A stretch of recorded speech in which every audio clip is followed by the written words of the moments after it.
registered plastic surgeon Dr. Jonathan Toogood and anaesthetist Dr. Stefan Newman created a facility to offer cosmetic surgery patients an optimal surgical experience. The facility, which includes surgical theatres, a day ward, laser room and medical aesthetic skincare clinic, is registered with the Department of Health and is a member of the National Hospital Network. Dr. Toogood's vision has always been to offer his patients a comprehensive plastic and reconstructive surgery service, and this vision is now the reality of Somerset Aesthetic Surgery. Somerset Aesthetic Surgery is ideally situated, just 20 minutes from Cape Town International Airport in the heart of the world-renowned Cape Winelands. Together with his excellent staff, Dr. Toogood wants to help patients experience an improved quality of life, embracing health, beauty, form and function, and most importantly, balance in all things.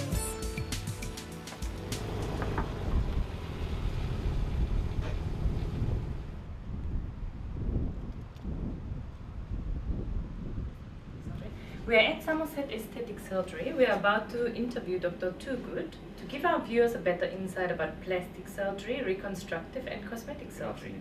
Dr. Toogood, I love your name, Toogood. I hope the results of your surgery are the same.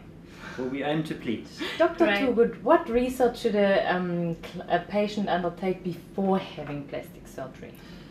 Well, I think the most important point that they need to get clarity on is the experience, qualification and reputation of their surgeon. Making sure not only that your surgeon is adequately qualified and appropriately experienced, but making sure that you have a rapport with him or her is critical, because in essence plastic surgery is about the expectation of the patient and the ability of the doctor to achieve that expectation. So it's essential that the two parties agree on every element of the proposed surgery if the patient is to have an outcome which pleases him or her. When do you agree with a patient to have plastic surgery performed? Well, the patient, first and foremost, the surgery that they're requesting must be safe and the result must be predictable. I think that anybody who embarks on surgery when the risks are too great is unwise, be that from the surgeon or the patient's point of view. Question. We've got those Florida faces. When they smile, their arms lift up. Oversized breasts, oversized lips. True. Are there psychological reasons? Are there obsessions people have when they come in with a magazine and they show you a picture? I want to look like Pamela Anderson, even though I don't look now like her. Will you send people away? Definitely I do. Fortunately, in the environment in which we work in this community and the patients who come to me, by and large, their requests are very appropriate, pragmatic and well researched. I must say that it's a minority of patients who come to me with unrealistic requests. If a patient is wanting an unrealistic or supranormal in, as you mentioned, the over-puffed lips, the over-high brows, the almost cartoon or caricature-like appearance, then I would refuse to perform surgery unless I can convince the patient on a more realistic and more natural expected outcome. Now many viewers ask themselves, what is the perfect face? Have you got a measurement for that? That's an interesting question. There have been studies dating back centuries about the ideal facial proportion, and as yet we have not been able to come to a universally accepted norm as to what the ideal face is. In simple terms, the face vertically is divided into thirds, from the hairline to the root of the nose, from the root of the nose to the base of the nose, or the root of the upper lip, and to the point of the chin, and vertically into fifths. The ear, if you were to divide the face across, from the base of the nose, the outside of the eye, and the outside of the ears. Those are vertical fifths and horizontal thirds. The hands are old, the body is young. What's the newest development in the department? Oh, now you're getting me onto a topic which excites me tremendously. Stem cell grafting, or mesenchymal stem cell grafting, fat transfer. We have in recent years learned that the richest source of regenerative cells or regenerative material is not stored in the bone marrow, as people have previously thought, or in the cord blood of the fetus, fetal cord blood. Many people were banking this in years past, thinking that you could rectify metabolic abnormalities. We've been liposucking this fat and throwing it down the drain for decades, and we've been throwing away liquid gold. In order to rejuvenate an aged hand, fat grafting doesn't only lend volume to the stringy or aged hand, but it actually places stem cells into that bed, which can then address the sun damage caused, the skin damage caused by the sun, and many other stigmata of aging. So fat is beautiful, as it would appear. So, Dr. Toogood, why did you become a plastic surgeon? Plastic surgery. And why plastic surgery? What does it mean? I could keep you busy all day explaining to you how I ended up where I am. But I think in simplest terms, plastic surgery combines everything I enjoy. Everything I enjoy about people, everything I enjoy about medicine, everything I enjoy about art, architecture, engineering. It is a synergy of all the things that I find rewarding in life.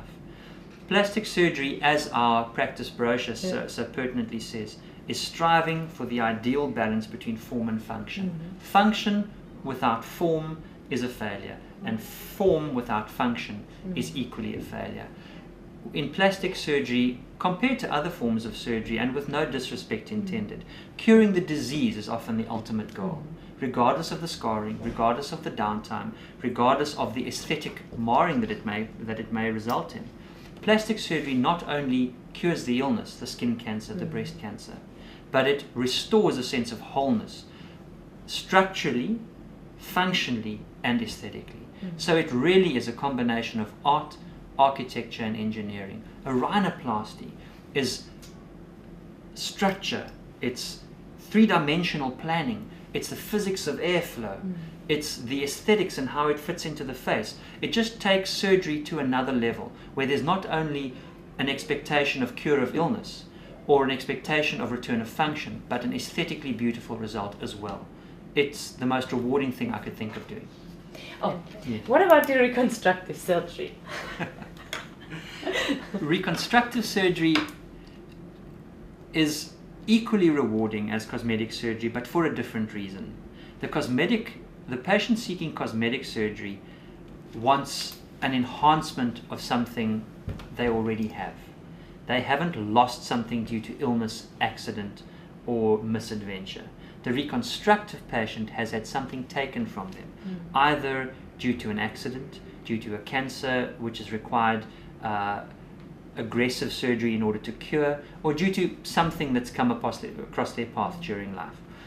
Reconstructive surgery is giving back that which has been lost. I'm about to get cosmetic injections for frown lines with botulinum toxin. How does Botox work, Dr. Toogood? There's a great misunderstanding about how Botox works. People think that somehow Botox fills out wrinkles. It does not do that. If one's looking to fill out a wrinkle and add volume, you need to use filler or collagen, hyaluronic acid products. The way botulinum toxin works is by numbing the muscle that causes the wrinkle in the first place. So if you are a frowner, if you, like many of my patients, they'll be sitting reading a book or a newspaper, and people will think they look angry or stressed because they're frowning, and the patients themselves are unaware of it. They don't know, it's completely involuntary, and it's not something they want to be doing. Then to inject with botulinum toxin, the muscle causing the frown, we can chemically disconnect the nerve from the muscle. So even if the brain is sending a signal to the muscle to contract outside of the patient's voluntary control, we can block that signal transfer.